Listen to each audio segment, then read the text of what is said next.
Presenta Prolimpio. 20 años siendo especialistas en productos de limpieza. La regla fiscal es un dispositivo institucional que limita las posibilidades del gasto público. El artículo 207 de la Ley de Urgente Consideración establece el alcance de la aplicación de la regla fiscal, la que abarca a la Administración Central y a las entidades estatales, comprendidas en el artículo 220 de la Constitución de la República. Prolimpio. 20 años siendo especialistas en productos de limpieza. El gobierno había propuesto en campaña trabajar en base a un presupuesto austero y esta medida, la de establecer un tope a la ejecución de los recursos, es una herramienta que favorecerá ese objetivo. Tamara Pereira. Pero la oposición, una vez más, tiene una visión diferente, una visión antagónica, tanto en lo que representa la aplicación de la regla fiscal como en las consecuencias que tendrá su instrumentación. Baitam, bienestar natural. Según la visión de la oposición, quienes apelan a la regla fiscal son países de mala reputación. Alejandro Cano. Y también, según la visión de la oposición, serán los recursos que se destinan al presupuesto nacional los afectados. Por tanto, la educación, la salud, la vivienda y la seguridad social tendrán disminuidos sus ingresos. Cafetín, un producto Tinkers. En apenas 30 palabras, el artículo 207 sintetiza el enfrentamiento de criterios que existe en el actual Uruguay de las dos mitades. Ese artículo 207 de la LUC dice que la regla fiscal afecta, además de la administración central, es decir, a los ministerios, a las entidades estatales comprendidas en el artículo 220 de la Constitución, y así se encuentran ANEP, UDELAR, INAU, entre otros, estando excluidas las empresas públicas y los gobiernos departamentales. El Poder Ejecutivo, entonces, tendrá un rol preponderante en establecer los parámetros de la regla fiscal. Y el artículo 208 de la LUC, que también es cuestionado, así lo establece, diciendo que los lineamientos de la política fiscal incluirán en la ley de presupuesto una meta indicativa que tendrá por finalidad la sostenibilidad de las finanzas, y esta meta será además complementada con un tope indicativo de incremento anual de gasto real vinculado al crecimiento potencial de la economía. De nuevo, el enfrentamiento de visiones es radical. La oposición entiende que al tratarse de un análisis teórico del futuro realizado sobre una estimación, se impide el seguimiento y monitoreo constante, dado que se basa en supuestos y no en una observación de la realidad. El artículo 209 establece la metodología para calcular el resultado fiscal estructural, el que estará en manos del Ministerio de Economía y Finanzas. El resultado fiscal estructural de las entidades estatales comprendidas bajo la presente regulación es aquel cuyas partidas corresponden con el crecimiento potencial de las finanzas públicas, definiéndose el resultado de cada año a través de las correcciones del balance efectivo respecto de aquellas partidas que correspondan exclusivamente a la fase expansiva o recesiva del ciclo. La radicalización de las visiones en este tipo de artículos técnicos es bastante más compleja de entender para quienes no tenemos formación en la materia. Y esa complejidad en estos primeros artículos de la sección de Economía y Empresas Públicas de la Ley de Urgente Consideración se potencia debido a que hay una literatura con una base teórica que no se confronta con una realidad existente. Por lo tanto, las opiniones de una y otra parte son sobre supuestos y son con argumentos tan disímiles, basados en puntos de partida tan diferentes, que no pueden ser comparados. Pero aún dentro de esa realidad hay una visión compartida sobre el impacto de este artículo.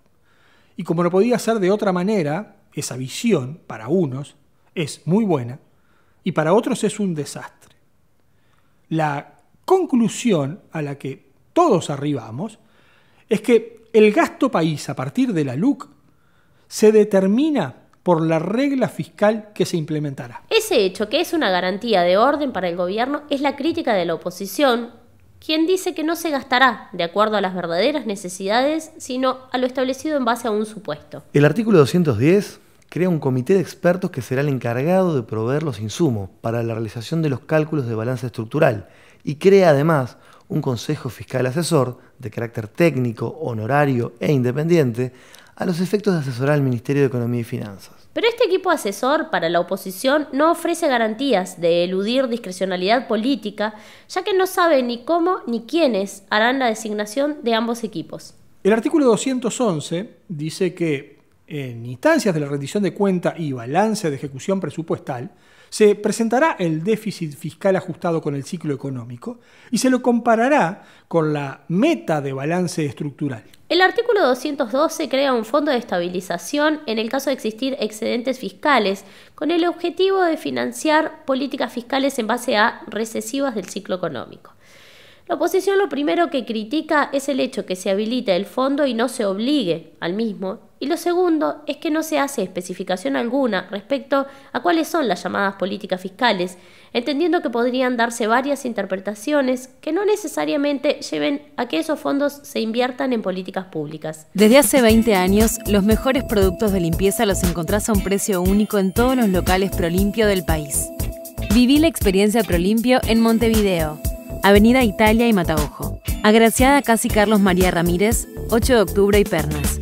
Prolimpio, 20 años siendo especialistas en productos de limpieza. El capítulo 4 de la sección Economía, que por ahí aparece relegado en el debate debido a que la seguridad y la educación han estado en el centro de las controversias, puede ser determinante para el resultado electoral, ya que hay un tercer grupo de opinión que plantea el voto en blanco como opción, precisamente por lo que en estos artículos se establece.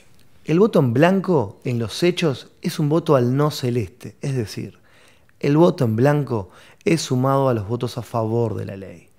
Votar en blanco es votar para que la LUC siga vigente, pero al mismo tiempo es una forma de marcar que no se está totalmente de acuerdo con el planteo del gobierno. El Uruguay de las dos mitades del que venimos hablando ha tenido siempre un grupo que se ha desmarcado de las ideologías dominantes, al menos parcialmente. Y ese tercer espacio, que nace como un movimiento casi insignificante, muchas veces desprestigiado y hasta ridiculizado, suele crecer, mutar, recibir el aporte de escindidos de las dos partes y pelear un espacio para luego ser parte o convertirse en una de las dos mitades. El Frente Amplio es el mayor ejemplo de esta evolución, ya que logró cerrar el círculo perfecto de este proceso, pero no es ni la primera realidad que así se dio, ni la última. En la actualidad, la mayor distancia, al menos en la discursiva, respecto a uno de los dos grupos, la marcan sectores que se definen como libertarios de derecha, y entre ellos, el doctor Gustavo Salle aparece como la figura más reconocible. Estos grupos llaman al voto en blanco porque quieren mantener fundamentalmente los artículos que refieren a la libertad financiera. El primero de estos artículos, el 215, elimina la obligatoriedad de la llamada inclusión financiera, ya que cambia la palabra deberá por podrá en el párrafo que habilita que el pago de las remuneraciones y toda otra partida de dinero que tengan derecho a recibir los trabajadores en relación de dependencia se realice a través de acreditación en cuenta de instituciones de intermediación financiera o en instrumento de dinero electrónico en instituciones que ofrezcan este servicio. La oposición a la ley defiende la inclusión financiera, ya que consideran que el efectuar los pagos a través de instituciones bancarias o por medios electrónicos favorece la trazabilidad de la operación y le quita discrecionalidad al empleador para realizar prácticas ilegales como el pago en negro. El gobierno defiende la libertad de elegir la forma de pago, pero los sectores que por este tema llaman al voto en blanco van más allá de la libertad de elegir, para plantear que aquí lo que está en juego son todas las libertades. La tercera corriente de opinión que en este debate aparece solamente interesada por la inclusión financiera y que prácticamente no tiene espacio en los grandes medios de comunicación, si bien va a votar junto con el gobierno, dice posicionarse a igual distancia del gobierno que de la oposición. La inclusión financiera, el control del dinero, la digitalización del comercio, es para estos grupos el centro de control de la vida de las personas y la imposición de un nuevo orden mundial que tiene a la Agenda 2030 como hoja de ruta. El crédito social chino es el ejemplo que estos grupos utilizan para mostrarnos lo que tienden nos esperan si prospera esta idea de control total de nuestras acciones. Y el pasaporte COVID el pase sanitario o certificado verde, que de manera más o menos exigente se aplicó en diversos países del mundo, es signado como un ensayo de lo que se pretende y un testeo de la aceptación de la población a este sometimiento y a este control, más allá de las razones y más allá de las evidencias. Los 6 artículos de este capítulo devuelven la libertad del manejo de dinero en efectivo. El 219 lo hace con el cobro de honorarios profesionales, el que ahora se puede realizar en efectivo, hasta un monto máximo de 1 millón de unidades indexadas. Y la crítica de la oposición en este caso, además de las ya expresadas, sobre la pérdida de transparencia, la pérdida de trazabilidad, la habilitación de prácticas ilegales y el favorecimiento de la discrecionalidad, se suma el decir que el monto máximo es un monto ficticio, ya que se pueden reiterar las transacciones de manera ilimitada. El artículo 220 utiliza la misma lógica con los pagos a los proveedores del Estado. El 221 amplía de 40.000 unidades indexadas a 1 millón el límite permitido para realizar con dinero en efectivo una operación o negocio jurídico, es decir, para la venta de un bien o de un servicio.